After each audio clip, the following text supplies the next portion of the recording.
आणि उद्धव ठाकरे पाकिस्तानी एजंट म्हणून जास्त काम करत होते. सरकारला जोडो मारो आंदोलन करणारे खरे देशद्रोही, महायुती सरकारला शिवद्रोही म्हणणाऱ्या उद्धव ठाकरेंच्या मुख्यमंत्री काळात महाराष्ट्रात सर्वाधिक पाकिस्तानचे झेंडे फडकवण्यात आले. उद्धव ठाकरे हे महाराष्ट्राचे मुख्यमंत्री म्हणून कमी आणि पाकिस्तानचे एजंट म्हणून जास्त काम केलं असल्याचा घणाघाती आरोप भाजपचे आमदार नितेश राणे यांनी श्रीरामपूरमध्ये माध्यमांशी बोलताना केला आहे. वर कुठल्याही पद्धतीचं कोणी वागण्याचं जरी मी बघितलं तर आमच्यासाठी तो गुन्हेगारच आहे. पण जसं मी हडपसरची एक घटना सांगितली, तिथे पठाण नावाचा एक जिहादी तो जातो, भर दिवसात जातो आणि महाराजांच्या पुतळ्याची विटंबना कर दगडांनी तोडून टाकतो. तिथे ह्यांच्यातला कोण पण सो कॉल्ड शिवप्रेमी आज जे जोडे मारताना तुम्हाला दिसले कोणच, कारण का तो पठाण होता.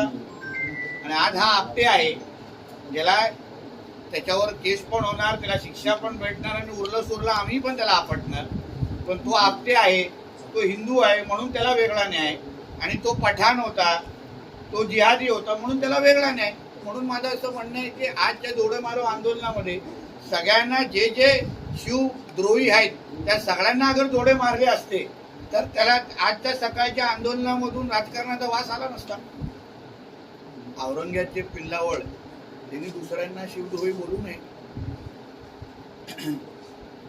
उद्धव ठाकरेच्या मुख्यमंत्रीच्या काळात जेवढ्यांदा पाकिस्तानचे झेंडे फडकवले गेले, जेवढ्यांदा पाकिस्तान जिंदाबाद म्हटलं गेलं, अजूनपर्यंत कुठल्याच मुख्यमंत्रीच्या काळात एवढं पाकिस्तानचे झेंडे दिसलेले नव्हते. म्हणजे तो महाराष्ट्राचा मुख्यमंत्री कमी आणि उद्धव ठाकरे पाकिस्तानी एजंट म्हणून जास्त काम करत होते. उद्धव ठाकरेला बाळासाहेब ठाकरे हे नाव लावायला दिलं नसतं.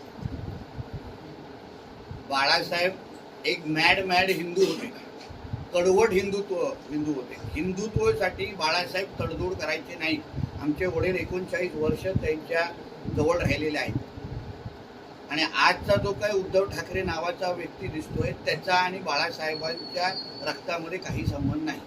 कारण हे बाळासाहेबांचं रक्त असू शकत नाही. म्हणून आज अगर बाळासाहेब असते तर उद्धव ठाकरेच्या ढोंगणावर लाथ मारून त्याला मातोश्रीच्या बाहेर काढून टाकलं असतं.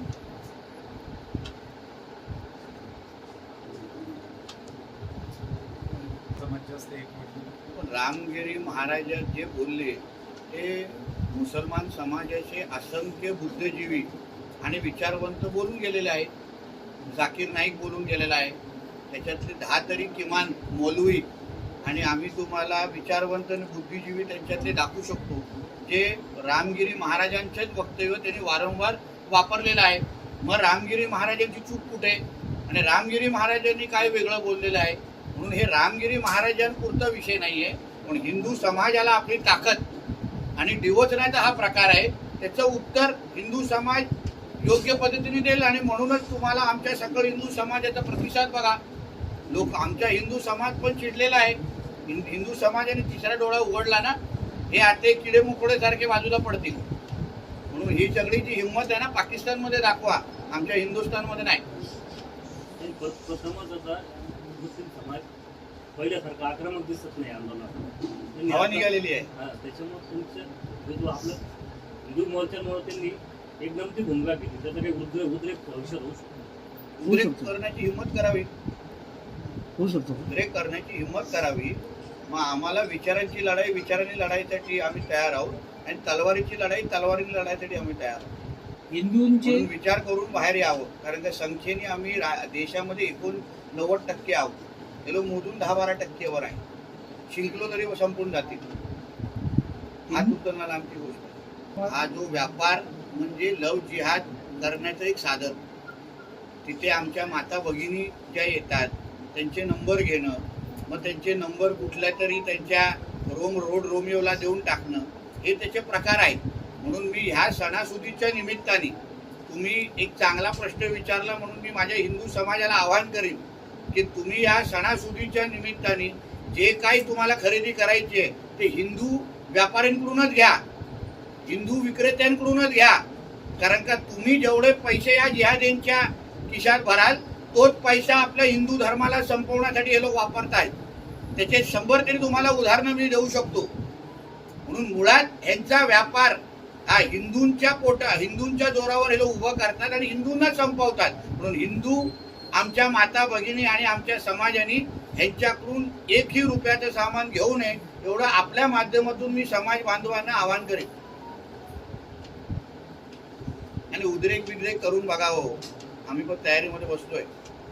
व्यापाराच्या माध्यमातून लव जिहाद फोफावला असं जे तुम्ही म्हणता, असं एखादं उदाहरण सांगण्यासाठी घाटकोपर मध्ये ईस्ट मध्ये आम्हाला असा व्यापारी भेटला जो साडी विक्रेता होता.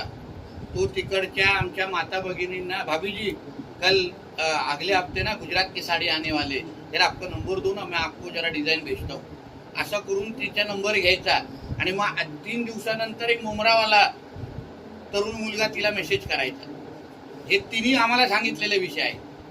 हे तुम्हाला एक उदाहरण, मी तुम्हाला 50 उदाहरणं सांगू शकतो. पण आम्ही जे बोलतो ते पुरावे सकट बोलतो. आमच्याकडे आज कसं त्या मुलाला माझ्या बरोबर उभं केलं सभेमध्ये, तुम्ही सगळ्यांनी पाहिलं असेल. त्याला त्या 13 वर्षाच्या आमच्या चिमुकल्या मुलाला अजान शिकवण्याची जबरदस्ती करतायत.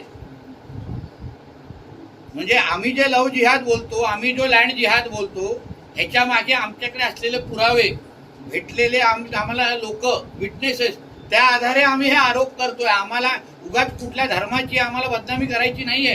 पण अगर आमच्या धर्माला संपवण्यासाठी अगर लव जिहाद, लँड जिहाद वापरत असतील आणि तसे पुरावे सकट अगर आमच्याकडे येत असतील तर आम्ही ते व्हायला देणार नाही. म्हणून तो बोलतो ना, लव जिहादची केस झाल्यानंतर पोलिसांकडे 2 दिवसाच्या नंतर जा, पहिला कार्यक्रम करून टाका.